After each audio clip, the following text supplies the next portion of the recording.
over more of the basics to get you started training with your walking cane or your self-defense cane. I'm gonna be using this Cane Masters Dojo training cane. It's exactly the same as a walking cane. In fact, you can use this to get around. It improves your mobility. It's just like any other medical device. It is a standard walking cane, but it's made by Cane Masters and it's made specifically to last, to take a wicked beating and just to keep on smashing against things. It's good for training. It's good for everyday carry if you want to use it. You can check the link below if you want to see what these cost. But start with your palm facing the sky. Your thumb is going to have this long side, the long side coming out.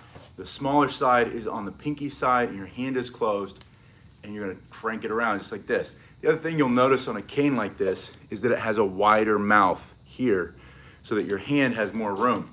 Still works if you get a store-bought cane, one of the Amazon canes for $9.99. That was how I started. You're still going to be able to do all these moves. You just adjust a little bit, turn your hand just a little bit. But you're going to crank this around. Your hand is closed. Slow is smooth, smooth is fast.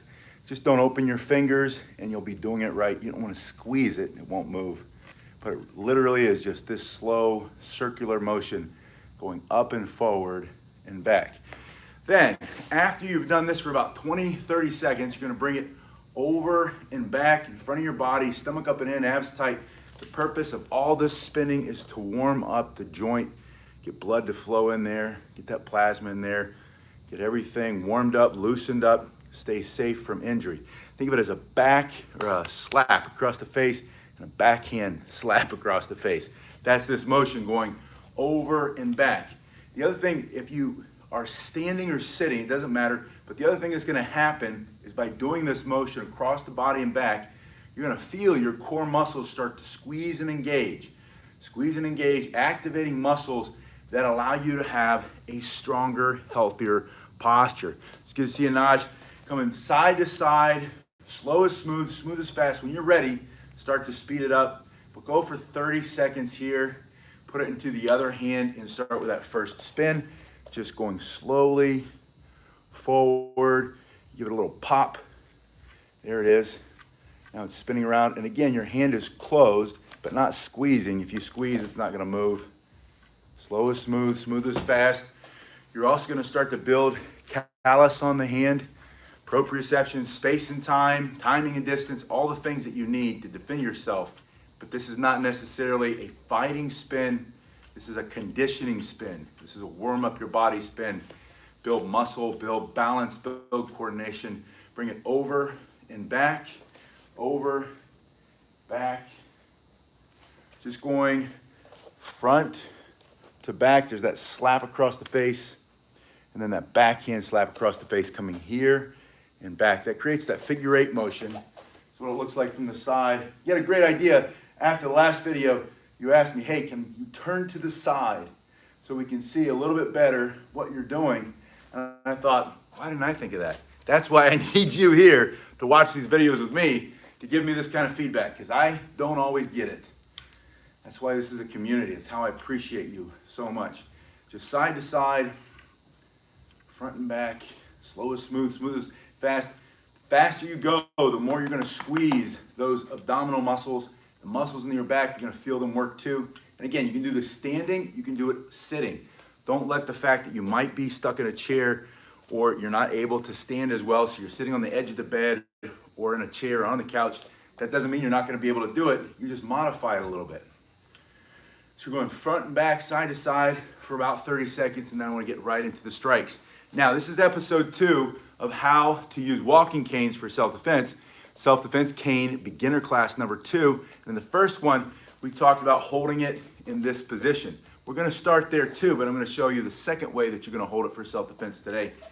So you're gonna start, put your weight on your cane, you're gonna lift it up and get into a better position. Now these are when you start to do self-defense, this is different than martial arts, but self-defense requires principles or strategies, ideas, over techniques. Techniques are important, but not nearly as important as the principles of self-defense. Number 1 is always gonna be situational awareness. Pay attention to what's happening around you while it's happening, right? If you can avoid it, avoid it. You don't wanna have to get into a confrontation if you don't have to. Thanks for being here.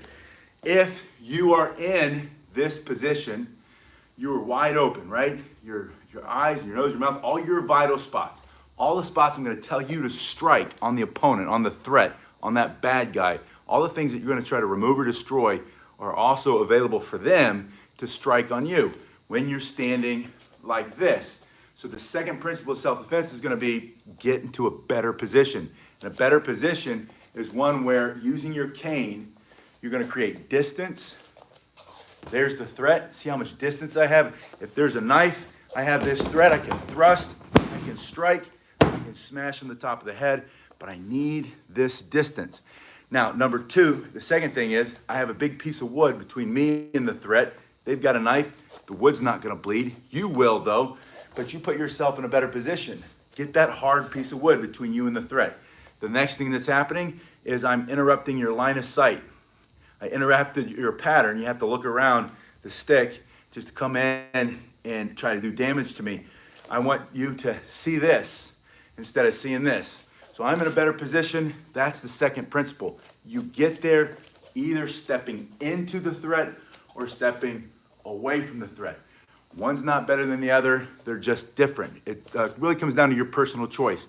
And I want you to move fast. I don't want you to have to make a list of pros and cons on each one, stepping forward or stepping back. Just do something, right?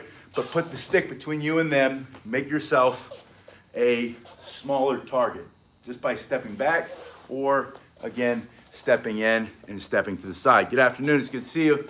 We're talking about basic self-defense principles. The first one is pay attention, situation awareness. Number two, get in a better position. Put the cane between you and the threat. This is the threat. I'm gonna step into that better position. Whichever hand is holding the cane is gonna be closest to the threat. My other side is turned, that foot's back. This makes me a smaller target. It puts the hard wood between me and the threat. Then, in this position, today, you're gonna thrust like we did in that first workout, and I want you to bring it to your shoulder, strike, and now bring it to the other shoulder, strike, bring it straight over your head and down on top. And that's the combination that I want you to practice with this position today before we go into a more advanced position. So from here, and I said advanced, but let me back up a little bit. It's a different position. In some ways it's advanced, in some ways it's just plain different.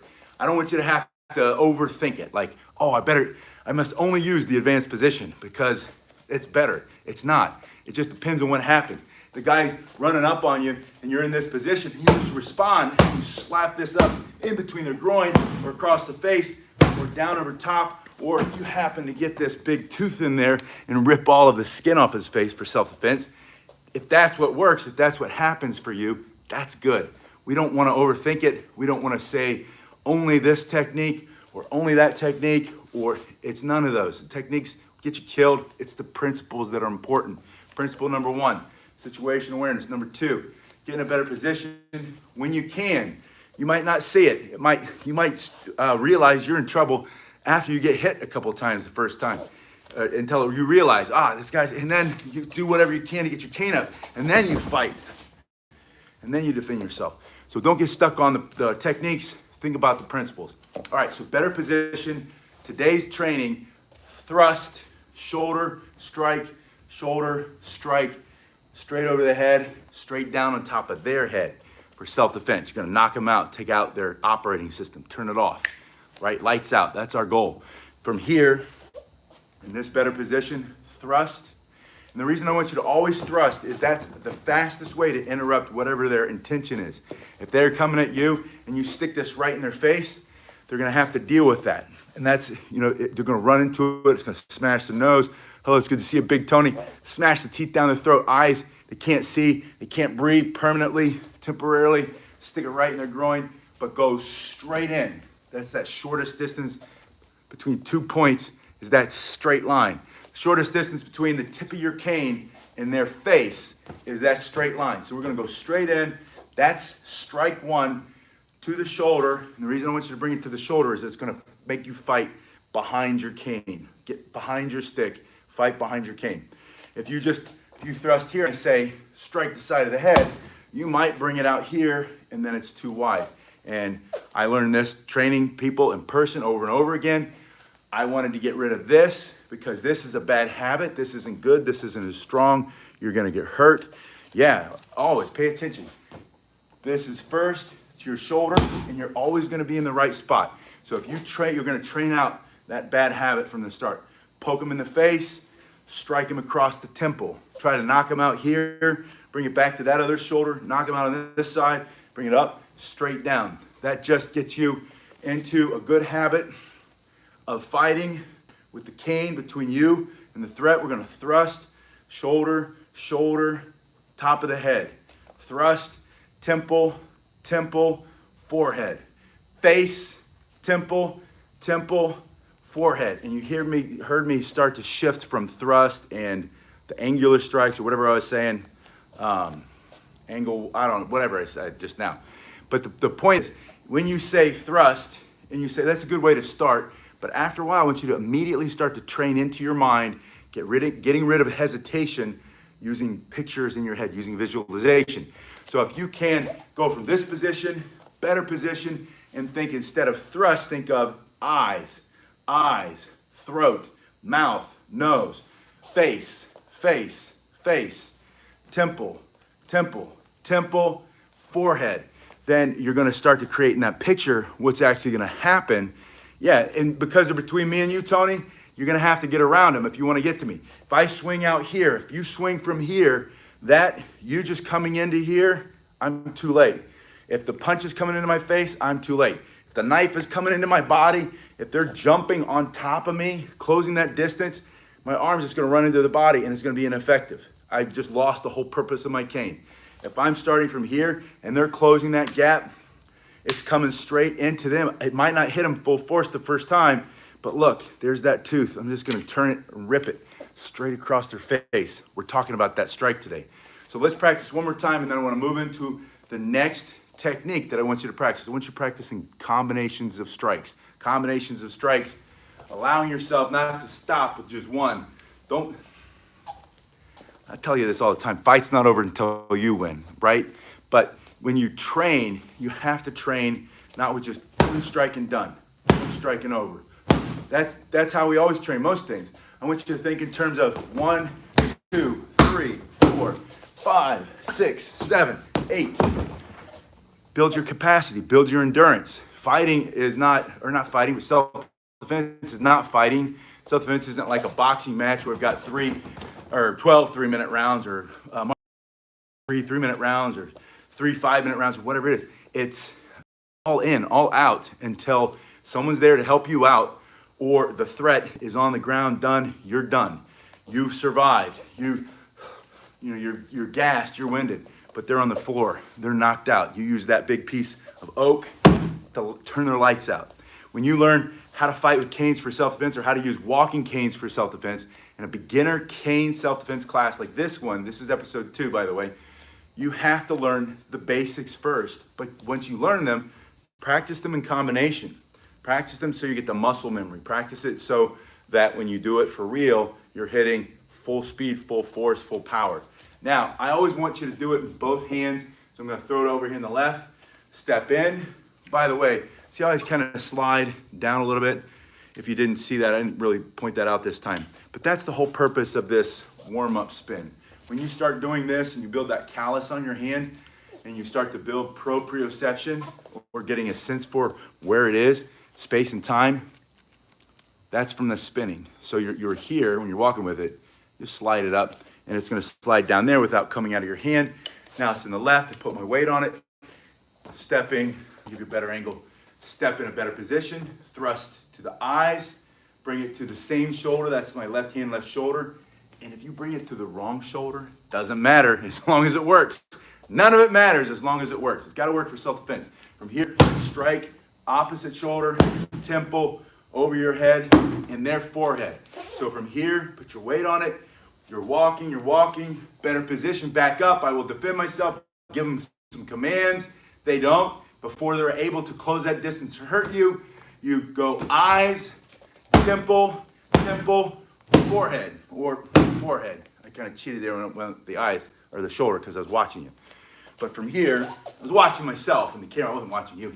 Step in here, eyes, that's one shoulder, That's the other shoulder, and then you're smashing in right in the forehead. Now, I'm gonna change the angle just a little bit. Hold on. Always do that. I wanna give you a warning before I do that so that I don't make you nauseous, right? I'm gonna make our threat a little taller. I wish I had somebody here in person, but I don't have anybody today. So it's me, you, and this ugly training bag. By the way, you asked me how durable are these. This one, the two that I have here. In Ohio, I had much larger school for a very long, long time. I've had these since they invented them and started to sell them. I had all the beta versions. They're extremely durable now. They last forever and they take a beating. So if you're looking at one of these as an option, the link's below too. These are a really good option. The water's all in the base of it. You put water in there, you put sand in it, but it's 275 pounds of water. And so when you hit it, it comes back at you a little bit, which is not the same as someone punching at you. And people make the point all the time, yeah, you hit that bag, but it's not hitting back. Yes, 1,000% you're absolutely right. But at least you're training. You better start training. All right, now the second way I want you to hold your cane is with this crook facing the threat, okay? First way was here. Now I'm gonna turn it around. And what this does is this puts this ergonomically into a better position. It's more useful, it's stronger. If you have less strength than you used to, or if you're getting stronger than you were, this is going to be a more beneficial way for you to carry it. Like I said, a little bit more advanced, but not necessarily better, just a different way. There might be a reason why this is not the best option. Some of these canes even have a little palm rest right there, which turns into another tooth. We'll go over that. I'll get one of those and we'll train with that too. But for right now, you take your cane and you're gonna turn it back. And from this position, to get to a better position, you pop it up and it slides up. Now from here, I have a big fist right there. That's a big knuckle. I think of it as a hammer or a knuckle. I'm gonna punch straight in because I like that first attack to always try to immediately address their face, immediately interrupt their pattern, especially if they're a criminal, if they're a thug, if they're a punk, if they're used to intimidating people and they see people cower and it feeds that evil snake brain that they've got or whatever it is. I want this to go straight into the face. Reptilian brain, that's what I was thinking. Like from, not like some weird conspiracy stuff. I'm not talking about aliens. I'm talking about when the psychologists years ago, I don't know, Freud or whoever said we have a reptilian brain. This idea that, we're feeding that instinctive, just whatever. So the thug, the punk, the threat comes up to you and they're used to, popping up and getting in your face, and they see people, they see the fear, they see them wither, they see them withdraw, and that just feeds that animalistic instinct. I'm gonna take this knuckle and I'm gonna stick it right in his face to interrupt that pattern for self-defense. This is after you realize you don't have any other option. He's coming at you, he's gonna hit you, he's gotten too close, you said back up, I'm not comfortable, you're too close. You're gonna take this, and again, it's a big piece of oak against flesh, against teeth, against nose, against eyes. It's going to do a lot of serious damage, or at least it's gonna push them back enough. Doesn't matter if you're strong as you used to be or not. From here, you bring it up, punch right in. From here, I want you to take your other hand here and you're gonna bring it in and across the side of the head. You're gonna go into the temple to knock them out. So from here, you're gonna pop this up, thrust, bring it here, and then you're gonna create as much distance as you can with this. Two hands, both facing the same way like you're doing push-ups, just pushing this thrust away, just extending. Your feet don't really move. You're right here, your body's here, better position, face, two hands for more strength, strike, strength and accuracy, and simple thrust. And again, you're going for the targets you can remove or destroy for self-defense. Eyes, nose, mouth, their sight, their breathing, they're breathing permanently, they're breathing temporarily or permanently, their ability to walk or stand. So from here, you bring it up, through, and you just bring it back a little bit and through again. So from here, one, supported. See where my hands are? They're pretty close this time. Just that angular strike down. It's not very big. And then just a simple thrust. And it doesn't have to be super powerful. You don't have to be as strong as you used to be for this to work. You're gonna let the cane do the work. Especially if you have a cane master's cane like this. This is the Dojo training cane, very inexpensive option. You can spend a lot of money on it. Go to that first link below. But depending on what you want to do, you don't need a lot, but you do need a strong, solid cane, and let the cane do the work.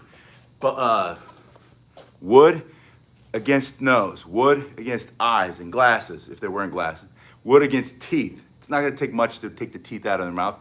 Wood against their throat, wood against their solar plexus, wood against the top part of that fascia, that thin muscle that keeps their guts in, wood against the private parts, right? If it's that vicious dog, it all works the same way. It's here, it's pushing, it's striking, it's all turning your body, so it's very strong. It's your core muscles turning, and then it's a simple thrust. Put in the other hand, practice the same way, pop it up, smashing straight, striking down at that angle onto the temple, and thrusting, just creating distance. And you can see just me leaning into it. Even if I don't move my arms, the weight of my body is all behind that tip of wood right there. It's as simple as that. That's why you're gonna be effective with this as self-defense. Now from here, you can also rake, and I wanted to show you that tooth. This is unique to the Cane Masters cane. A lot of the self-defense canes have them, but this Cane Masters cane has this simple bevel, but because of the way that these are constructed, that's why these are unique. It's not a cane that you buy at CVS or at Walgreens or whatever. This has that little self-defense tooth, that little bevel, and it's not sharp enough to make it illegal. You can still carry this anywhere you go and everywhere you go, and no one's allowed to ask you, hey, what kind of cane is that? Is that a self-defense cane? You can say HIPAA laws, it's my HIPAA laws here in the United States. You can say it's my right, it's a cane. You're not allowed to ask me about my medical condition. That's a fact, Jack. From here, thrust, rake. And if you could feel this right now, and I know you can't really reach, some of you already have this one, but you can feel that just pulls. That can take the nose right off, take the eye out of the head, and go right into that ear canal. That can go into that throat and rip all kinds of, and if it doesn't rip them out, it's gonna rip them up. It's gonna make it nice for self-defense. Bringing it across the chest, into that muscle, into the ribs. You know, the ribs are pretty sensitive anyway. I don't know if you've ever been struck here on the side. I'm laughing because I have many times. But in martial arts tournaments or whatever, you get kicked, or a lot of self-defense techniques. We used to do this thing called a cow bite, where you just reach up in there and you light somebody up. You just twist it. And there's all those nerves in there. It's the intercostal muscles. It's a very tender spot. But this tooth right here, used appropriately for self-defense, allows you to do a lot of damage for self-defense.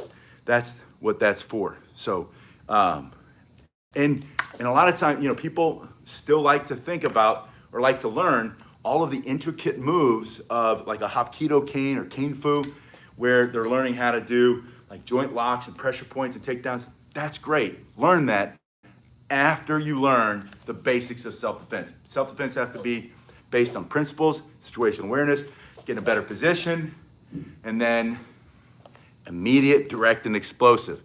The fastest, most vicious, and the fight's not over till you win. What targets can you remove or destroy? Those are all principles of self-defense. What are the techniques? Well, techniques can be done this way. They can be the 7 angles. They can be thrusts. They can be two-handed. They can be thrusting, rifle, bayonet attack, rifle butt strike, raking across. They can be side to side. You can go down to the knee, top of the head. One of my favorites from here, go straight up under the groin, catches them off guard, across the head. And we're gonna go into all those techniques. I'm gonna teach you in episode number 3. We're gonna go deeper into techniques. But today, I just want you to practice those 2 different combinations with the basis of, I think the biggest shirt is, I think you can go 2X or 3X. I'm not sure what I have in stock, but send me an email about it and I'll figure out what the biggest shirt is. But they can custom make them any size. It's 2021. So if you need a bigger shirt, we'll get you a bigger shirt. All right, you guys have been awesome. Please send me your comments. If you haven't subscribed, please do so already. And I will